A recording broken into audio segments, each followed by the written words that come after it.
ಮಾತಾಡಕ್ ಮಾತು ಏನೈತೆ ನಾಲ್ಗೆ ಏನೈತೆ ಅದು ಮಾತಾಡು.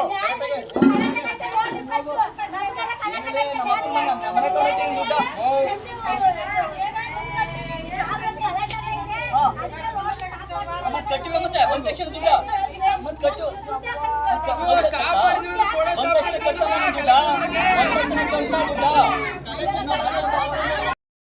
ಎಲ್ಲ ನೀರ್ ತುಂಬ್ಕೊಂಡ್ಬಿಟ್ಟೈತೆ. ನಮ್ಗೆಲ್ಲ ಕೂಲಿ ಮಾಡಿದ್ರೆ ನಮ್ಗೆ ಅಮೌಂಟ್ ಕೊಡೋದು.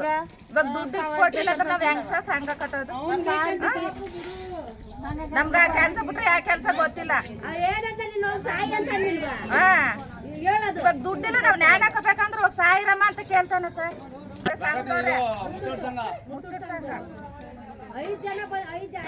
ಹೆಸರು ಹೇಳಿ. ಗ್ರಾಮೀಣ ಕೂಟ ಒಂದು, ಮುತ್ತೂಟ್ ಒಂದು. ಜ್ಞಾನ ಹಾಕಬೇಕಾ? ಇವಾಗ ಕಟ್ತೀವಿ. ಇವಾಗ ನಮ್ಗೆ ಪ್ರಾಬ್ಲಮ್, ಊಟಕ್ಕಿಲ್ಲ ಏನಿಲ್ಲ, ಏನ್ ಮಾಡೋದು?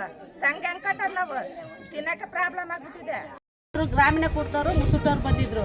ಅವ್ರ ಸಂಘ ಇವಾಗ ನಮ್ಗೆ ಟೈಮ್ ಬೇಕು ಸರ್, ಇವಾಗ ಕಟ್ಟಕ್ ಆಗೋದಿಲ್ಲ ಅಂತ ಅಂದು ಬಂಡೆಲೆಲ್ಲ ನೀರು ತುಂಬಿಕೊಂಡೈತೆ. ಸೈಜು ನಮ್ಗೆ ಬಂಡೆ ಕೆಲಸ ಮಾಡಿದ್ರೆ ನಮ್ಗೆ ದುಡ್ಡು, ಇಲ್ಲಾಂದ್ರೆ ಇಲ್ಲ. ಅದೇ ಗೊತ್ತಿಲ್ಲ ಕಣಮ್ಮ. ನೀವು ಹೆಂಗಸ್ರುಗಳು ತಗೊಂಡಿರೋ, ನಾವು ಗಣಸರೆಲ್ಲ ನಾವು ನಮ್ಗೆ ಕೊಟ್ಟಿರೋದು. ಹೆಂಗಸ್ರುಗಳು ನಿಮ್ಗೆ ಕೇಳ್ತೀವಿ ನಮ್ಗೆ ಕಟ್ಟಿ ಅಂತ ಅಂದ್ರು ಸರ್. ಗಣಸರುಗಳು ನಾಮಿನಿ ಕೊಡ್ದಂಗೆ ಇವ್ರು ಹೆಂಗ್ ಸಂಘ ಕೊಟ್ರು? ಅವ್ರು ನಾಮಿನಿ ಕೊಟ್ಟ ಮೇಲೆ ನಮ್ಗೆ ಸಂಘ ಕೊಡೋದು. ಅದು ಆಯ್ತು. ಆಮೇಲೆ ಇವರು ರತ್ನಮ್ಮರು ಅಂತ ಸರ್ ನಮ್ಗೆ ಇಲ್ಲ ಇವಾಗ ದುಡ್ಡು ಅಂತ. ಅಮ್ಮ ಅವ ಚೆನ್ನಾಗಿತ್ತ, ನಿಮ್ಗೆ ನಗಾಡ್ಕೊಂಡು ಬಂದು ನಮ್ಮ ಹತ್ರ ಸಂಘ ದುಡ್ಡು ತಗೊಳಕ್ಕೆ. ನಾವು ಕೊಟ್ಟಿರೋದು ಕಟ್ಬಿಟ್ಟು ಆ ಕಡೆ ಹೋಗಮ್ಮಂತೆ ಹೆಂಗಸ್ರುಗಳು ಮನೆಗೆ ಹೋಗಕ್ಕೆ ಬಿಡ್ತಾ ಇಲ್ಲ ಅವರು.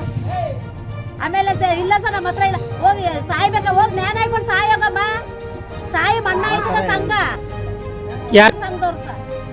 ಆಮೇಲೆ ತಿಂಗಳ ಸಂಘ, ಪ್ರಗತಿ ಸಂಘ, ಆಮೇಲೆ ಆಶೀರ್ವಾದ ಸಂಘ, ಪೆಟ್ರೋಲ್ ಬಂಕು, BSS, ಸೂರ್ಯೋದಯ, ನವಚೇತನ, ಅಷ್ಟು ಸಂಘ ನಮ್ಗೆ ಕಟ್ಟಕ್ಕಾಗಲ್ಲ. ಯಾರು ಕಟ್ಟಕ್ಕಾಗಲ್ಲ. ಬುಧವಾರ ಸಂಘ ಎಸ್ಕೆ ಸಂಘ ಸರ್.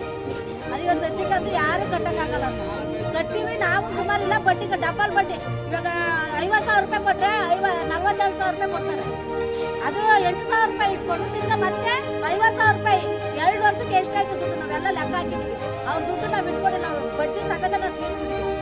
ಇನ್ನು ಮೇಲೆ ನಾವು ಕಟ್ಟಕ್ಕಾಗಲ್ಲ. 10 ರೂಪಾಯಿ ನಾವು ಕಟ್ಟಲ್ಲ.